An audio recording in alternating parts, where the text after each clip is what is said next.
Hello बच्चों, कैसे हैं आप सभी लोग। CUET PG मालवी एकेडमी की इस ऑनलाइन लर्निंग प्लेटफॉर्म पर आप सभी का हार्दिक स्वागत है। तो कैसे हैं बच्चों आप लोग बताएं। उम्मीद करता हूं आप सभी लोग एकदम स्वस्थ होंगे, मस्त होंगे और अपनी पढ़ाई में क्या है बच्चों लगे होंगे अच्छे तरीके से। ठीक है, क्योंकि आप योद्धा हैं और योद्धा मैदान छोड़ करके नहीं भागा करते हैं। ठीक है, मुझे पता है परिस्थितियां अब क्या हो रही हैं, थोड़ी सी जो है कठिन हो रही हैं। आपको डर भी लग रहा होगा, बहुत ज़्यादा डर भी लग रहा होगा, कभी कभी रातों को नींद भी नहीं आ रही होगी।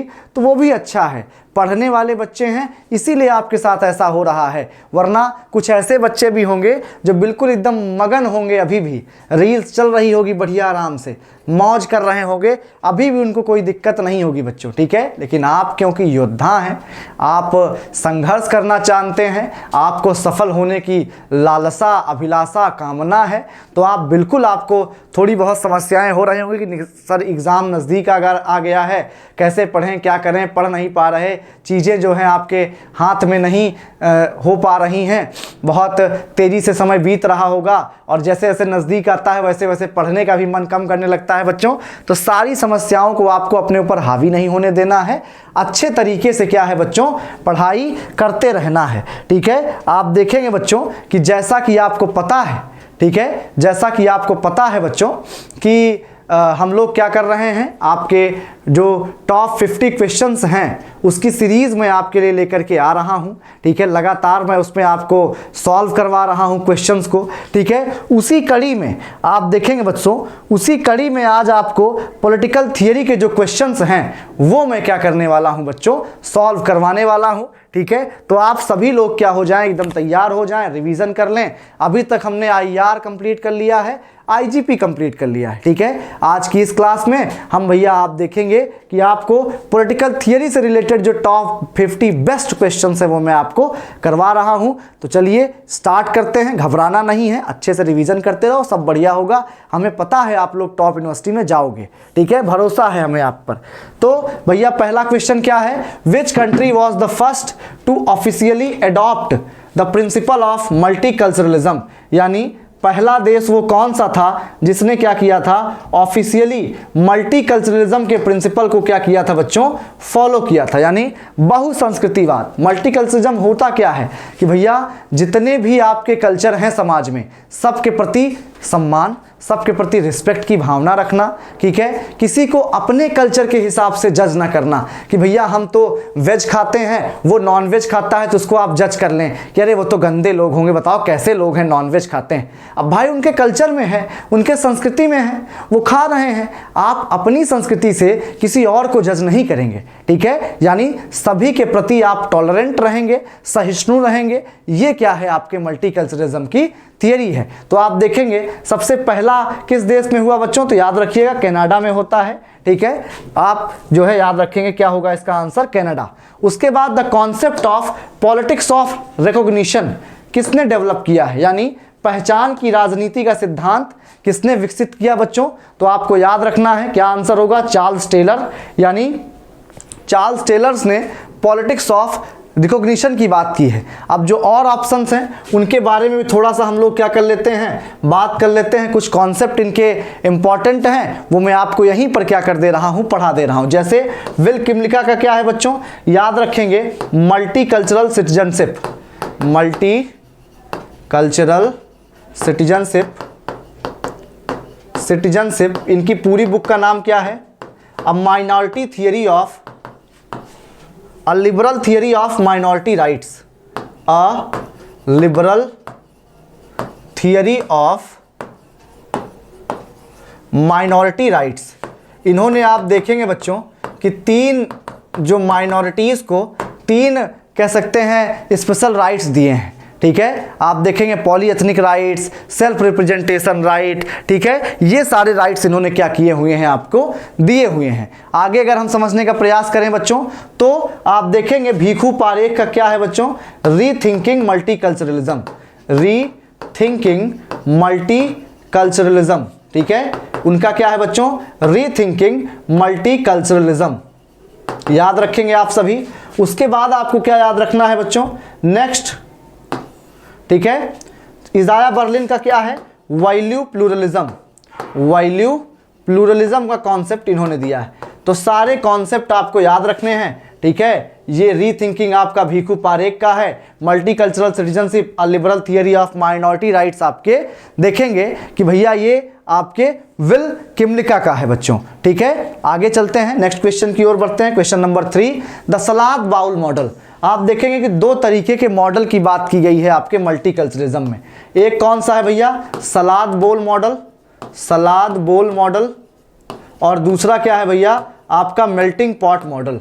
मेल्टिंग पॉट मॉडल में क्या होता है कि जो एक कंट्री का डोमिनेंट कल्चर होता है या जो सबसे मेजॉरिटी कल्चर होता है, जिसको सभी लोग ज़्यादातर लोग मान रहे होते हैं, उसी कल्चर को माइनॉरिटीज़ को भी अपनाने के लिए कहा जाता है। भैया अगर आपको इस देश में रहना है तो आप मेजॉरिटी कल्चर को अपना लो, आपके कल्चर को यहाँ पर स्थान नहीं दिया जाएगा। यानी सबको एक जैसा बना देना, यानी एसिमुलेट कर देना, सबको एक ही जैसा बना देना, ये आपका मेल्टिंग पॉट की थियरी कहती है। और सलाद बॉल का मॉडल क्या है भैया कि सभी एक साथ रहेंगे, डाइवर्सिटी है लेकिन हम यूनाइटेड होकर के रहेंगे।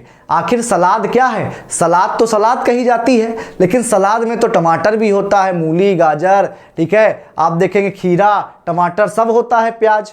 तो यानी अपनी आइडेंटिटी को भी क्या करते हैं, जिस देश में सलाद बोल मॉडल अपनाया जाता है वहां पर लोग अपनी आइडेंटिटी को भी प्रिजर्व करते हैं, बचा करके रखते हैं, और उसके साथ साथ यूनाइटेड भी रहते हैं। जैसे इंडिया में बच्चों बहुत ज़्यादा डाइवर्सिटी है बट फिर भी हम क्या हैं, एक हैं। तो सलाद बोल मॉडल का मतलब क्या होता है बच्चों, ठीक है, कि भैया डिस्टिंक्ट कल्चरल आइडेंटिटीज को existing with in a unified society, कि एक एकीकृत समाज में विशिष्ट राजनीतिक पहचान का सह अस्तित्व, ठीक है। नेक्स्ट चलते हैं बच्चों। Who is associated with the idea of value pluralism. मैंने बताया आपको इजाया बर्लिन, याद रखेंगे आप, ठीक है। यहाँ पर आपको एक नया है एडवर्ड सईद, इनका ओरिएंटलिज्म आपको याद रखना चाहिए। ओरिएंटलिज्म का कॉन्सेप्ट आपके एडवर्ड सईद ने दिया है, ठीक है। बाकी और सब के बारे में मैंने आपको बताया है। Next question, which of the following books was written by Mary Wollstonecraft and is considered one of the first major works of feminist philosophy. यानी आप देखेंगे मैरी वोllstonecraft ने कौन सी बुक लिखी थी बच्चों, तो आपको पता होना चाहिए कि मैरी वोllstonecraft की बुक का नाम था vindication of rights of women, ठीक है। ये आपकी जो मैरी वोllstonecraft थी ये लिबरल फेमिनिस्ट थी। इन्होंने आप देखेंगे बेसिक राइट्स की डिमांड की, जैसे आप देखेंगे सफ्रागेट मूवमेंट जो था, ठीक है, यानी महिलाओं को वोटिंग राइट्स देने की बात की इन्होंने। और एक बात आपको याद रखना है बच्चों कि ये जो आपका vindication of the rights of women है, ये बुक इन्होंने रूसो की एमिली, रूसो की एक बुक है एमिली, उसके विरोध में लिखी थी, ठीक है बच्चों। तो ये बात भी आपको याद रखना चाहिए। नेक्स्ट क्वेश्चन क्या है, who is the author of the second sex, a landmark work in feminist theory. यानी द सेकेंड सेक्स जो कि नारीवादी सिद्धांत का एक महत्वपूर्ण कार्य है, का लेखक कौन है, ठीक है। तो आपको याद रखना चाहिए कि भैया द सेकेंड सेक्स के जो राइटर हैं, जो लेखक हैं, वो कौन है आपके देखेंगे बच्चों। द सेकेंड सेक्स है साइमन डी बीवर का, ठीक है। साइमन डी बीवर का क्या है, सेकेंड सेक्स है, ठीक है। केट मिलेट का क्या है, सेक्सुअल कॉन्ट्रैक्ट है, ठीक है। जर्मन ग्रीर का क्या है, फीमेल अंच है, ठीक है। और सुजान फलूदी का क्या है बच्चों, बैकलैश है, ठीक है। सुजान फलूदी का क्या है, बैकलैश है। जर्मन ग्रीर का फेमिनिक,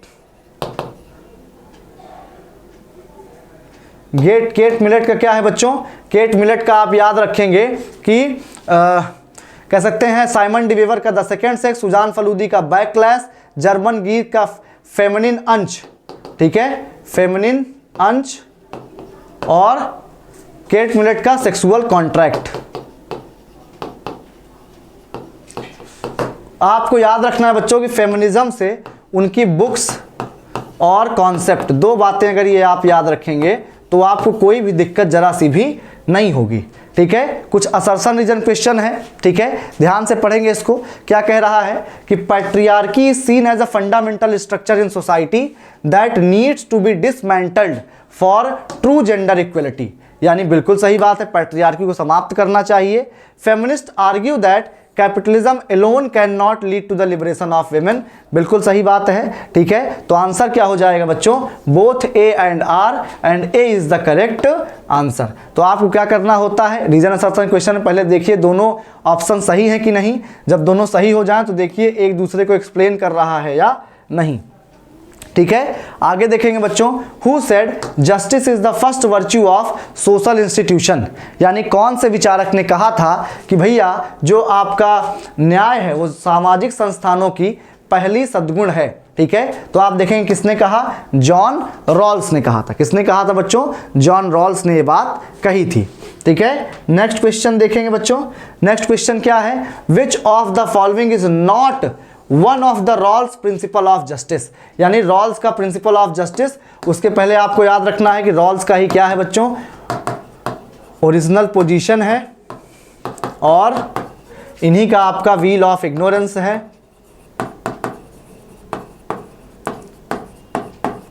इन्होंने जो प्रिंसिपल्स दिए हैं वो कौन कौन से हैं बच्चों।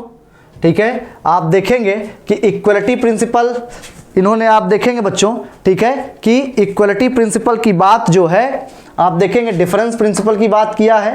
ठीक है, इक्वल लिबर्टी प्रिंसिपल, और आप देखेंगे बच्चों कि इक्वलिटी में इक्वल अपॉर्चुनिटी की बात की है इन्होंने, equal opportunity principle, equal opportunity principle की बात की है, यानी केयर प्रिंसिपल की बात इन्होंने नहीं की है। तो C will be the right answer. ठीक है, आप देखेंगे जो इनका लेक्सिकल ऑर्डर है, जो इनका लेक्सिकल ऑर्डर है उसमें क्या क्या चीज़ें आती हैं, कैसे बच्चों, तो आप देखेंगे सबसे पहले क्या आता है, आपका लिबर्टी प्रिंसिपल आएगा, लिबर्टी यानी मैक्सिमम लिबर्टी। उसके बाद आप देखेंगे इक्वल अपॉर्चुनिटी यानी अपॉर्चुनिटी का प्रिंसिपल आएगा। ठीक है, उसके बाद आप देखेंगे बच्चों कि तीसरे नंबर पर आपका डिफरेंस प्रिंसिपल आएगा, यानी सबसे पहले क्या देना है बच्चों, सबको लिबर्टी दे देना है, उसके बाद सबको इक्वलिटी प्रोवाइड कर देना है, उसके बाद आप देखेंगे कि डिफरेंस प्रिंसिपल करना है। ठीक है, तो ये बात आपको याद रखनी है अच्छे तरीके से। ठीक है, नेक्स्ट क्वेश्चन की ओर चलते हैं। नेक्स्ट क्वेश्चन क्या कहता है भैया, ध्यान से देखेंगे, according to logic which principle justifies ownership acquired by one's effort. ठीक है, कौन सा सिद्धांत किसी के प्रयास से अधिकृत स्वामित्व को उचित ठहराता है, तो principle of just acquisition, principle of just transfer, principle of rectification, principle of entitlement. तो आंसर क्या होगा बच्चों, प्रिंसिपल ऑफ जस्ट एक्विजिशन, यानी अगर आपने न्यायोचित तरीके से, ठीक है, अगर आपने न्यायपूर्ण तरीके से कुछ जमीन या प्रॉपर्टी बनाई है तो उसमें कोई दिक्कत किसी को नहीं होनी चाहिए। ठीक है, वो फिर आपके लिए बिल्कुल सही होना चाहिए।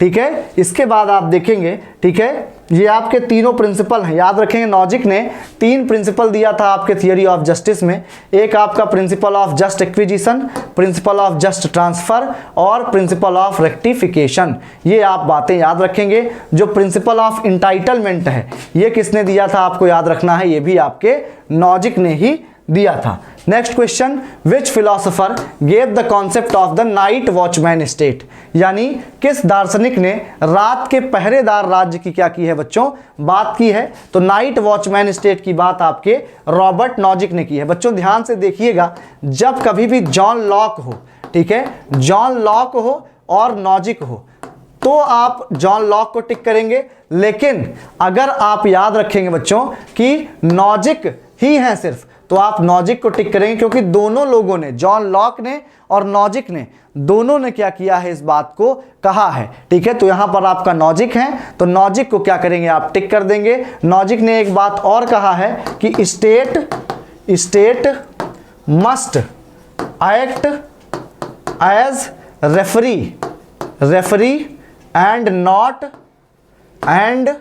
नॉट एज कैप्टन, कि भैया जो स्टेट है उसको कप्तान की तरह, जो क्रिकेट में कैप्टन होता है उसकी तरह कार्य नहीं करना चाहिए, बल्कि जैसे रेफरी होता है नियम कानून बनाना, देखना कि सब चीज़ें सही हो रही कि नहीं, इसका कार्य करना चाहिए। और इन्होंने बच्चा आप देखेंगे कि टैक्स को बॉन्डेज लेबर भी बोला है, कि भैया हम कमाएं और सरकार क्या करती है, हमसे ज़बरदस्ती टैक्स लेकर के गरीबों को देने का काम करती है। ठीक है, आगे बढ़ते हैं बच्चों। ठीक है, नेक्स्ट क्वेश्चन की ओर चलते हैं। क्या है? Who wrote sphere of justice, यानी स्फीयर ऑफ जस्टिस किसकी बुक है? ठीक है, तो देखेंगे स्फीयर ऑफ जस्टिस किसकी है? माइकल वॉल्जर की है। किसकी है? माइकल वॉल्जर की स्फीयर ऑफ जस्टिस है, जिसमें इन्होंने डिफरेंशिएटेड कॉम्प्लेक्स इक्वलिटी की बात की है। क्या किसकी बात की है बच्चों? कॉम्प्लेक्स इक्वलिटी की बात की है। याद रखेंगे कि वॉल्जर का क्या कॉन्सेप्ट है? Complex equality. कौन सी बुक है? Sphere of justice. ठीक है, ओके, आगे बढ़ते हैं बच्चों। Next question, who criticise Rawls theory in his book liberalism and limits of justice, यानी आपको याद रखना है लिबरलिज्म और लिमिट्स ऑफ जस्टिस किसकी बुक है? माइकल सैंडल की बुक है। और इन्होंने क्या किया था? आपके जॉन रॉल्स को क्या किया था बच्चों? क्रिटिसाइज करने का काम किया था। यानी माइकल सैंडल ने क्या किया था? आपके जॉन रॉल्स को क्रिटिसाइज करने का काम किया था। माइकल सैंडल एक कम्युनिटेरियन थिंकर हैं। वो आप देखेंगे सोसाइटी को ज़्यादा महत्व देते हैं, जबकि जो आपके रॉल्स हैं उन्होंने rights are prior to state कहा था, यानी इंडिविजुअल क्या है भैया? राज्य से पहले हैं। इसी बात पर क्या किया था? आपके सैंडल ने उनको बहुत क्रिटिसाइज किया कि आप इंडिविजुअल को महत्व देते हैं, इंडिविजुअल बिना समाज के कुछ नहीं कर सकता है, क्योंकि समाज ही क्या है? वो एक कह सकते हैं फोर्स है जो एक इंडिविजुअल को आगे ले जाने का कार्य करता है। ठीक है, आगे चलेंगे। Who linked gender and justice in the book justice gender and family. Justice gender and family किसकी बुक है बच्चों? सुजान मोलर ओकिन की है। इन्होंने भी क्या किया है बच्चों? फेमिनिस्ट कंसेप्शन ऑफ जस्टिस दिया है, यानी जो आपका फेमिनिस्ट जस्टिस की बात है उसको आपके सुजान मोलर ओकिन ने दिया है। और इन्होंने भी जॉन रॉल्स को क्रिटिसाइज किया कि रॉल्स ने क्या किया है? डेलिबरेटली जानबूझ करके विमेंस पर्सपेक्टिव को क्या किया है? आपके थियरी ऑफ जस्टिस से मिस किया है। ठीक है, उन्होंने कहा कि इन्होंने जब हेड ऑफ द फैमिली की बात की तो इन्होंने कहा कि भैया मेल को लिया इन्होंने ओरिजिनल पोजीशन पर, और मेल से ही क्या किया? आप देखेंगे इनका पूरा कॉन्ट्रैक्ट हुआ है। ठीक है, नेक्स्ट क्वेश्चन की ओर चलते हैं। ठीक है, who defined democracy as government of the people by the people and for the people. बहुत पुरानी डेफिनेशन है बच्चों, आप क्लास 6 से 5th से ही क्या कर रहे होंगे? ये चीज़ें पढ़ते हुए आ रहे होंगे। ठीक है, तो government of the people by the people and for the people किसका है बच्चों? अब्राहम लिंकन का है, जो कि कौन थे? आपके यूएस प्रेसिडेंट थे। ठीक है, और बहुत ही फेमस क्या है? ये आपकी डेफिनेशन है। नेक्स्ट क्वेश्चन की ओर चलते हैं। Which thinker is associated with the elitist theory of democracy. आप देखेंगे बच्चों एलिटिस्ट थियरी ऑफ डेमोक्रेसी क्या कहती है कि अंततः कोई भी ऑर्गेनाइजेशन हो, चाहे डेमोक्रेसी हो या कोई ऑर्गेनाइजेशन हो, अंततः जो पावर है, power rest in the hands of few individuals. यानी भैया अंततः जो शक्ति है वो कुछ ही लोगों के पास चली जाती है, यानी जो एलीट लोग हैं उन्हीं के पास पूरी पावर चली जाती है, और वही क्या करते हैं? पूरा अच्छे तरीके से निर्धारण करते हैं सारी चीज़ों का। तो आप देखें कौन कौन से थिंकर इसके सपोर्टर हैं।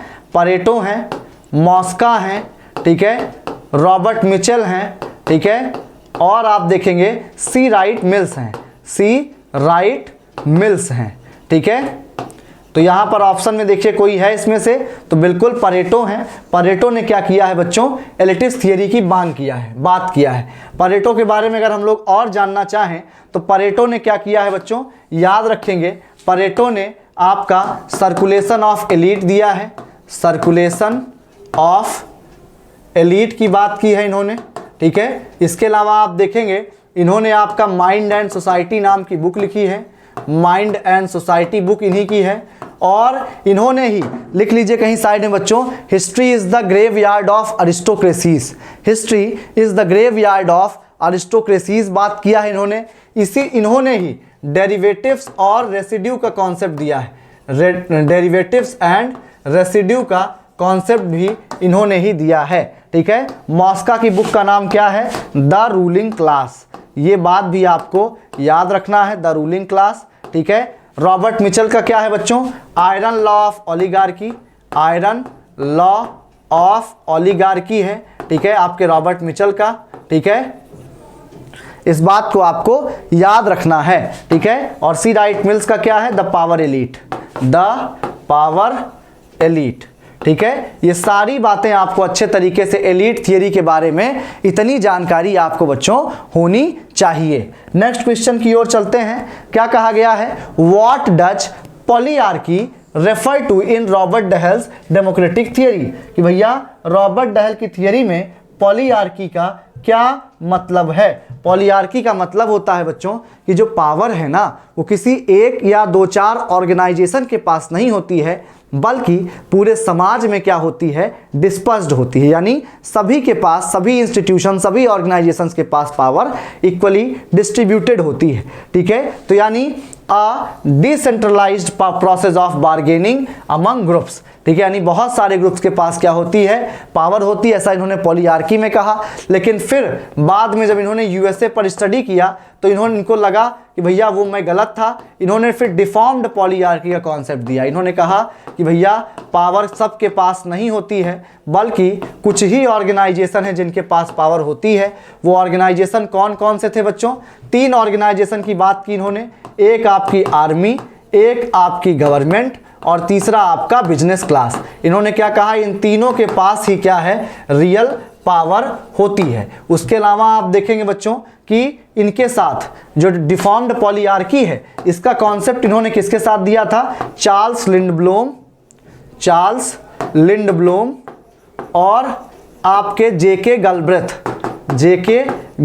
के साथ मिलकर के इन्होंने क्या किया था बच्चों, ये आप देखेंगे कि कॉन्सेप्ट दिया था, ठीक है, डिफॉर्म्ड पॉलीआर्की का, ठीक है। Next question, who coined the term possessive individuals, ठीक है, टू क्रिटिक क्लासिकल लिबरलिज्म, यानी आप देखेंगे पॉजेसिव इंडिविजुअलिज्म का कॉन्सेप्ट किसने दिया, खास करके इन्होंने हॉब्स और लॉक को पॉजेसिव इंडिविजुअलिस्ट बोला था। कौन थे भैया, आपके सीबी मैकफर्सन ने क्या किया है, आपको याद रखना है, डेवलपमेंटल डेमोक्रेसी की बात की है, डेवलपमेंटल डेमोक्रेसी की बात की है, डेवलपमेंटल डेमोक्रेसी की इन्होंने बात की है। इसके अलावा आप देखेंगे पावर को 2 कैटेगरी में इन्होंने बांटने का काम किया है, ठीक है बच्चों, 1 और 2। पहली कैटेगरी कौन सी है इनकी पावर की, ठीक है, याद रखेंगे बच्चों, पहली कैटेगरी कौन सी है, पहली कैटेगरी है भैया पावर की extractive power,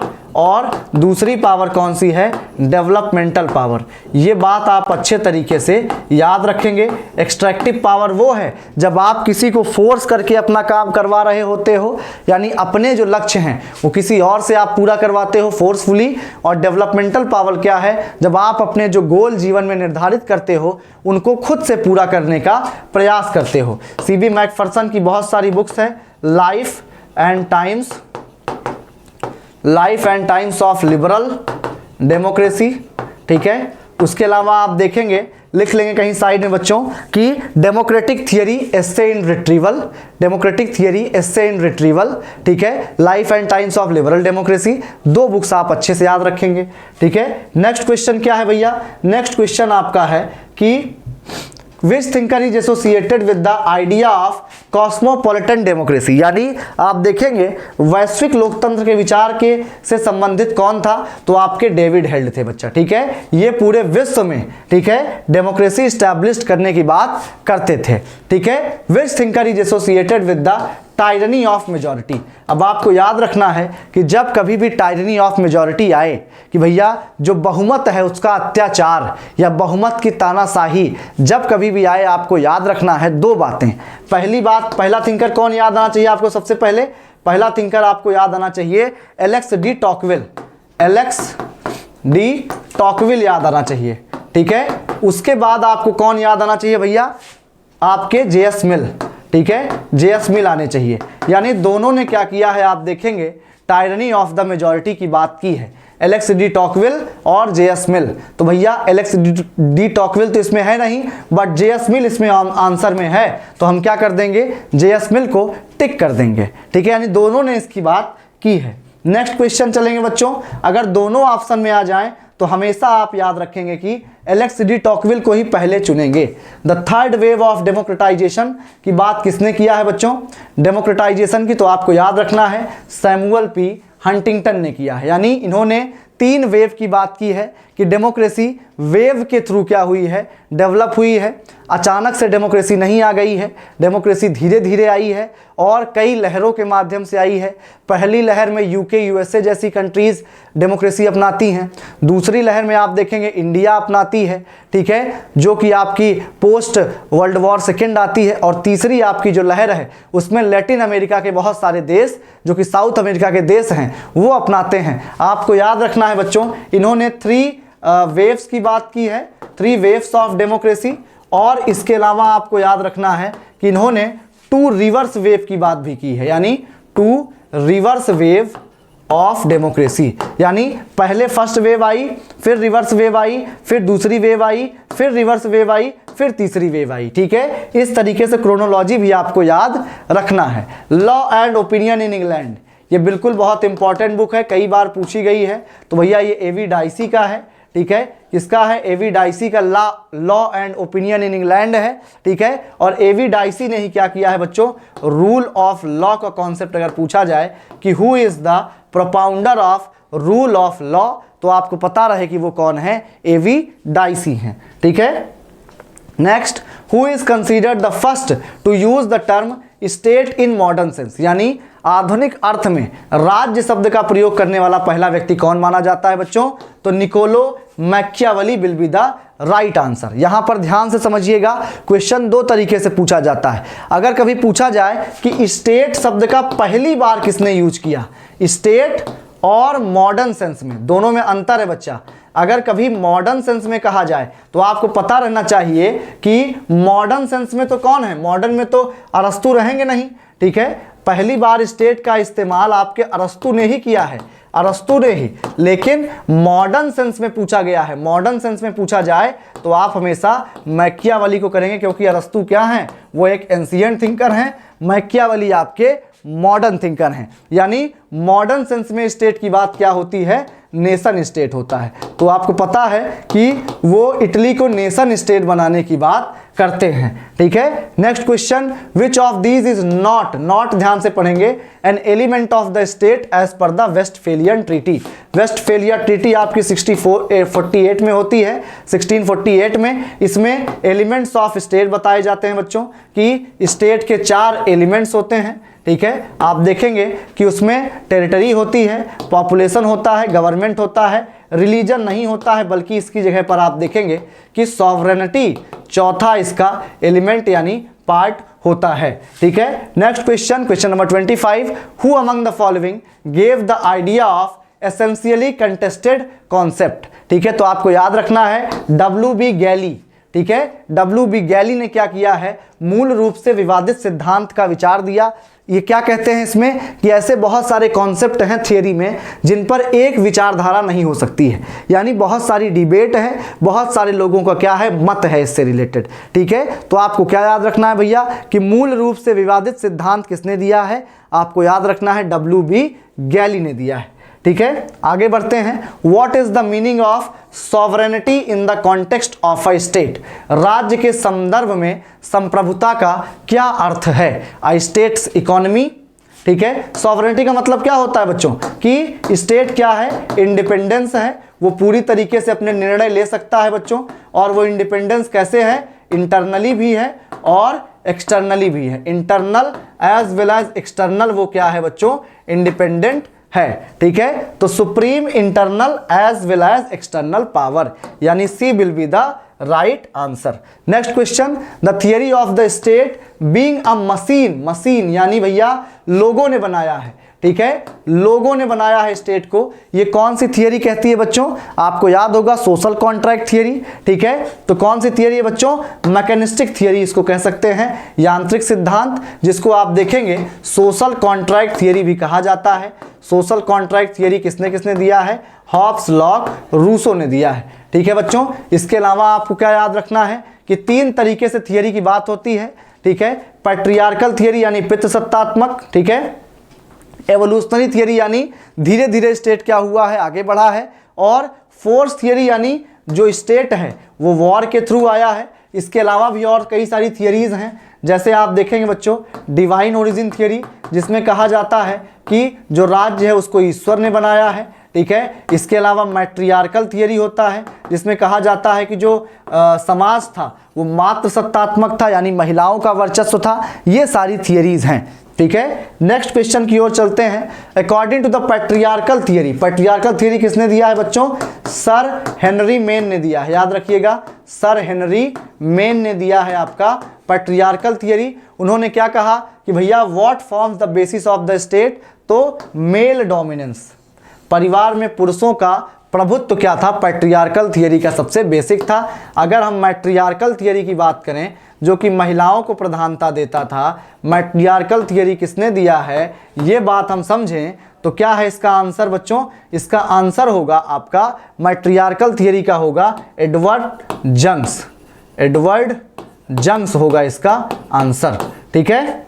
next question, the social contract theory was primarily supported by, तो आपको पता है हॉब्स लॉक रूसो ने क्या किया था, सोशल कॉन्ट्रैक्ट की थियरी का समर्थन किया था। ये मैंने आपको अच्छे तरीके से WPT हर जगह क्या किया है आपको बताया है, ठीक है। इसके बाद आगे बढ़ेंगे बच्चों, question number 30, who wrote origin of family private property and the state. Origin of family private property and state आपके एंजल की बुक है। एंजल की ही एक बुक और है एंटी डेहरिंग, इसको भी क्या रखेंगे आप, याद रखेंगे। एंटी डेहरिंग भी किसकी है, आपके एंजल की बुक है।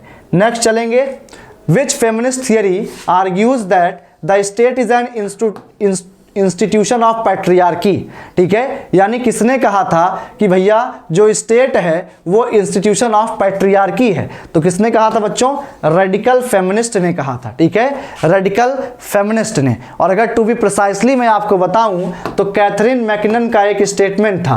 क्या था बच्चों? कैथरीन मैकिनन करके एक थिंकर हैं, उनका एक स्टेटमेंट था, मैं आपके लिए लिख देता हूं कि when I look at the state, when I look at the state, when I look at the state, state appears to be male, state appears to be male, यानी जब मैं राज्य की तरफ देखती हूं तो राज्य मुझे पुरुष नजर आता है, ठीक है। इस बात को आपको याद रखना है।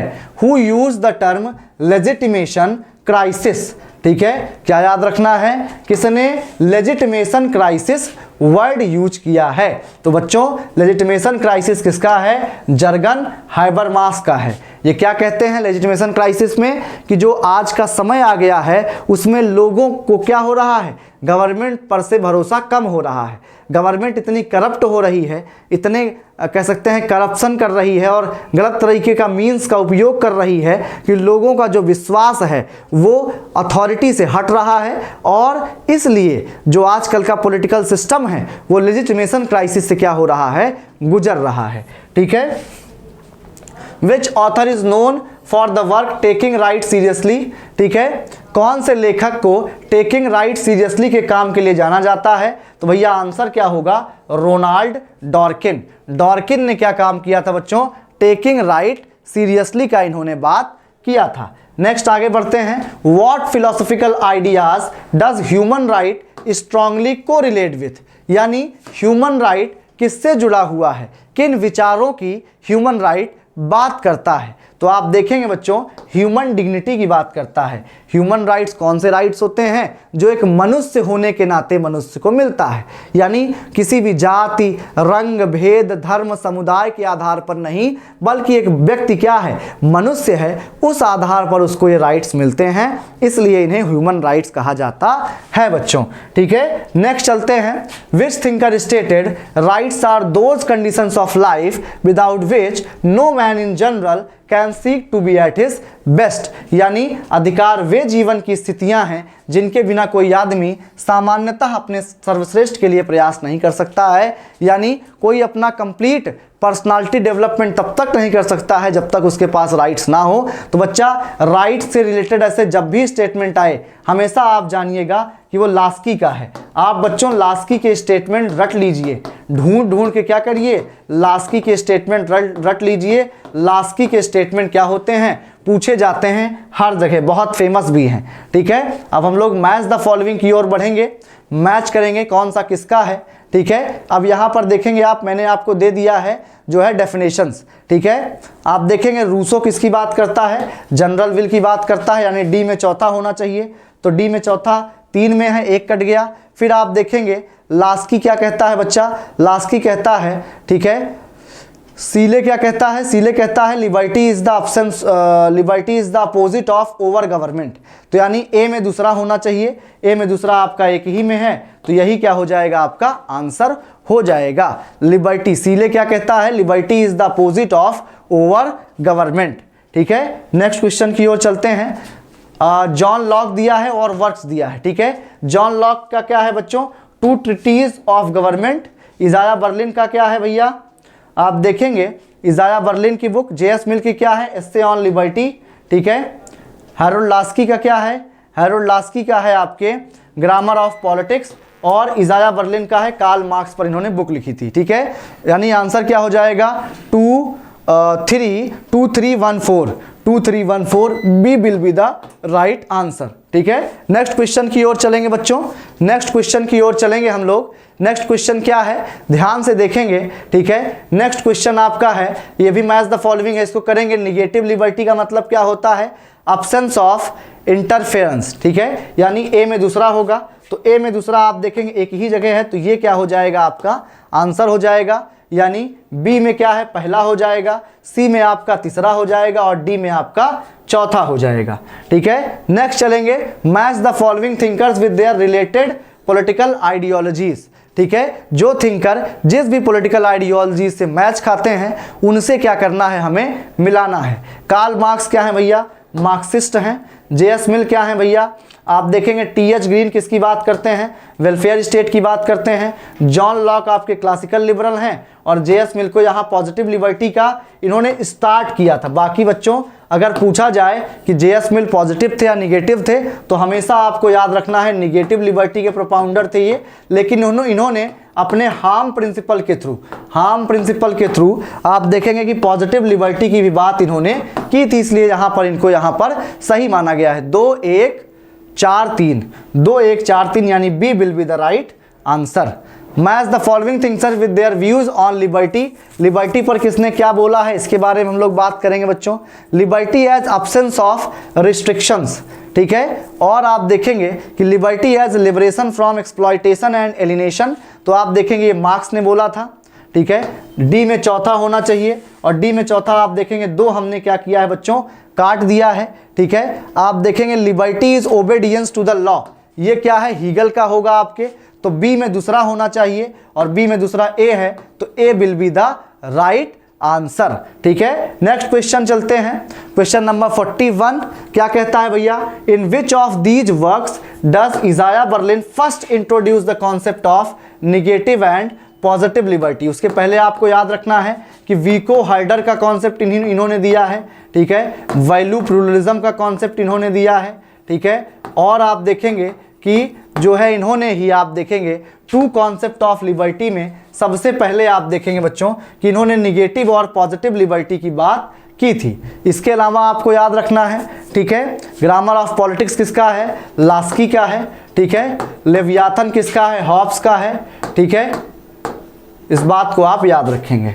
Next question, who suggested the idea of complex equality. मैंने अभी आपको बताया था कि भैया कॉम्प्लेक्स इक्वलिटी का जो कॉन्सेप्ट है वो स्फीयर ऑफ जस्टिस में किसने दिया था बच्चों, स्फीयर ऑफ जस्टिस बुक में माइकल वॉल्जर ने दिया था। इनकी जो डेफिनेशन है आपके इक्वलिटी की या जस्टिस की, उसमें डिफरेंट वर्ड बार बार आएगा। जब कभी भी डिफरेंट वर्ड बार बार आए तो आपको याद रखना है कि वो किसका है भैया, आपके कह सकते हैं कि वो आपके वॉल्जर का है, क्योंकि ये कहते हैं कि भैया समाज अलग अलग है, समाज में कल्चर अलग अलग है, लोग अलग अलग तरीके के रह रहे हैं, तो जो आपका जस्टिस होगा, इक्वलिटी होगा, इन सब का कॉन्सेप्ट भी अलग अलग ही होना चाहिए। Next question, which thinker claimed men are born equal but they are born different as well. तो ये कॉन्सेप्ट किसने दिया था बच्चों, एरिक फ्रॉम ने दिया था। इनका आप देखेंगे कि फियर ऑफ फ्रीडम भी इन्हीं का है बच्चों, याद रखिएगा। फियर ऑफ फ्रीडम भी क्या है, एरिक फ्रॉम का ही है। और इन्होंने ही बोला था कि मनुष्य समान पैदा होते हैं लेकिन वे भिन्न भी पैदा होते हैं। ठीक है, next, who is associated with the idea of resource egalitarianism, यानी संसाधन समानता के विचार से कौन जुड़ा है, तो आप याद रखेंगे रोनाल्ड डॉर्किन। इन्होंने ही क्या किया है, राइट्स एज ट्रम्प की बात की है, राइट्स एज ट्रम्प की बात की है बच्चों। इसके अलावा आपको याद रखना है सॉवरेन वर्च्यू भी इन्हीं का है, सॉवरेन वर्च्यू इन्हीं की इंपॉर्टेंट बुक है। ठीक है, ठीक है, इस बात को आप याद रखेंगे। Next question, which thinker believed that inequality is natural and inevitable.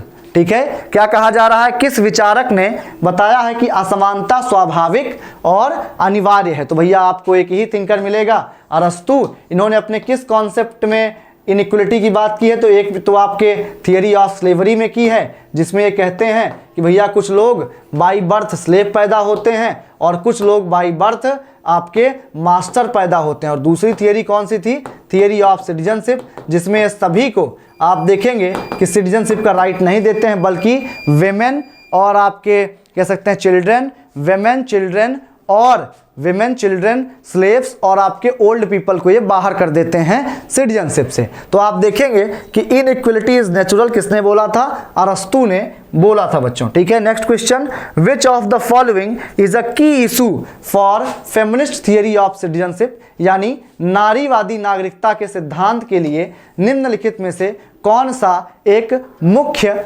मुद्दा है। ठीक है, यानी which of the following issue is a key issue for feminist theory of citizenship बच्चों। तो आप देखेंगे representation of women in public sphere, यानी आप देखेंगे ये हमेशा बात करती हैं कि महिलाओं को चार दीवारी में रख दिया गया है। ये क्या है, इससे महिलाओं का ग्रोथ नहीं हो पा रहा है। आप देखेंगे बहुत सारे कोट्स आते हैं, जिसमें सबसे महत्वपूर्ण है पर्सनल इज पॉलिटिकल। ये किसने बोला है बच्चों, याद रखिएगा, आपके कैरोल हनिस्ट का है। ठीक है, कैरोल हनिस्ट ने क्या बोला है, पर्सनल इज पॉलिटिकल। इस बात को आपको याद रखना है अच्छे तरीके से। ठीक है, नेक्स्ट क्वेश्चन क्या है बच्चों, feminist theory criticises liberal citizenship for ignoring. ठीक है, आप देखेंगे कि जेंडर इनइक्वलिटी को लिबरल थियरी ने क्या किया है, इग्नोर किया है।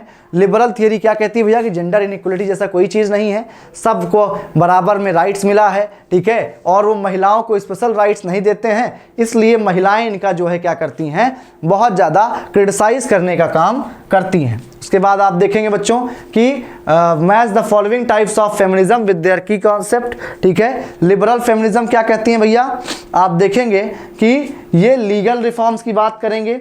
ठीक है, socialist feminism class struggle, radical feminism आप देखेंगे कि जो है आपका कह सकते हैं बी में जाएगा, पैट्रियार्की की बात करेंगे, और ये वाला चौथे में जाएगा। यानी आप देखेंगे बच्चों, ठीक है, यहाँ पर आप देखेंगे कि ये वाला इसमें और ये वाला इसमें जाएगा। ठीक है, तो यानी पहला में तीसरा, तीसरा पहला दूसरा चौथा, तीसरा पहला दूसरा चौथा, यानी B will be the right answer. Next question, ये भी मैच द फॉलोइंग है, ऑथर्स को देयर नेशनैलिटी से मिलाना है। ठीक है, ठीक है बच्चों, तो आप बताएंगे इसका आंसर क्या होगा। ठीक है, अच्छे तरीके से बताएंगे बच्चों इसका आंसर क्या होगा। ये वैसे तो बहुत इंपॉर्टेंट क्वेश्चन नहीं है। ठीक है, क्योंकि यहाँ पर देखेंगे आप कि भैया नेशनलिटी पूछी गई है, C will be the right answer, यानी दूसरा बेटी फ्रीडन अमेरिकन थी और आपका साइमन डी वेवर फ्रेंच थी। ठीक है, और एंजेला डेविस चौथा और जर्मन ग्रीर तीसरा। लास्ट क्वेश्चन बच्चों आपका असर्शन रीजन का है। क्या कहता है, ये कहता है कि feminism is primarily concerned with ending the subjugation of women in patriarchal society. ठीक है, क्या बात करता है कि feminism is primarily concerned with ending the subjugation of women in patriarchal society. बिल्कुल सही बात है, जो वेमेन नीचे रह रही हैं उनको आप देखेंगे पुरुषों के जो हमेशा अधीन रही हैं उनको ऊपर लाने की बात करता है और उनको समाप्त करने की बात करता है, आपके जो ये फेमिनिज्म के साथ ऐसा हो रहा है। उसके बाद आप देखेंगे feminism recognises that women are systematically disadvantaged due to their gender which is socially constructed। ठीक है बच्चों, दोनों बातें सही हैं, A will be the right answer. Both आप देखेंगे A and R is the correct रहा है। ठीक है बच्चों, तो आप देखेंगे कि इसका जो सही आंसर हो जाएगा वो क्या हो जाएगा, वो आप देखेंगे कि जो है ए रहा था। ठीक है, तो हम लोगों ने क्या किया बच्चों, आज आपने देखा कि किस तरीके से हमने थ्योरी के सारे क्वेश्चंस को बहुत अच्छे तरीके से क्या किया, सॉल्व करने का कार्य किया बच्चों। ठीक है, यानी हमने थियरी को बहुत अच्छे तरीके से रिवीजन किया, हर एक कॉन्सेप्ट, लिबर्टी, इक्वलिटी, जस्टिस, ठीक है, सिटीजनशिप, हर एक कॉन्सेप्ट से हमने क्वेश्चन को सॉल्व किया। ठीक है, उम्मीद करता हूं कि आप सभी को अच्छे तरीके से सारी चीज़ें क्लियर हो गई होंगी। ठीक है, फिर हम मिलते हैं बहुत जल्द ही नेक्स्ट वीडियो में। तब तक आप सभी लोग अपना ख्याल रखें, रिवीजन करते रहें। बहुत बहुत धन्यवाद बच्चों, टेक केयर।